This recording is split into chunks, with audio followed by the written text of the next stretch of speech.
Meanwhile, the U.S. has granted an exemption to South Korea from a rule under the sanctions that would require Korean companies to get a U.S. license to ship certain consumer electronics to Russia. In lieu of the license rule, South Korea is seeking to tighten its export controls on Russia. Yoon Jung-min reports.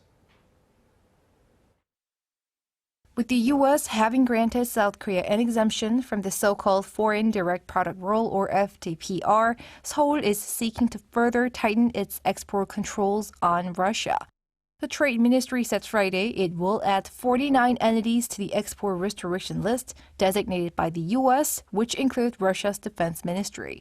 Companies seeking to trade with those organizations will have to gain approval from the Korean government. Under the FDPR, the U.S. restricts 57 kinds of what it deems non-strategic materials, including semiconductors and computers.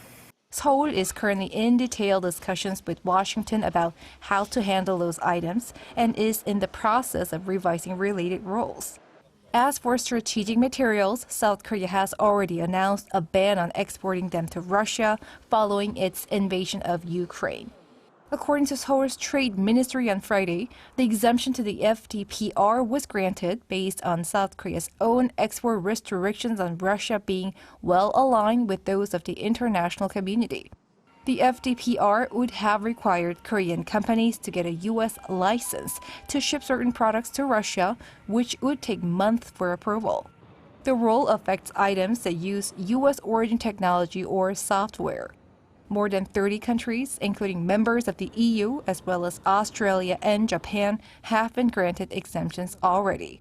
South Korea's foreign ministry added it will continue coordinating closely with Washington on measures against Moscow on the diplomatic and economic fronts to resolve the Ukraine crisis. Yoon Jung-min, Arirang News.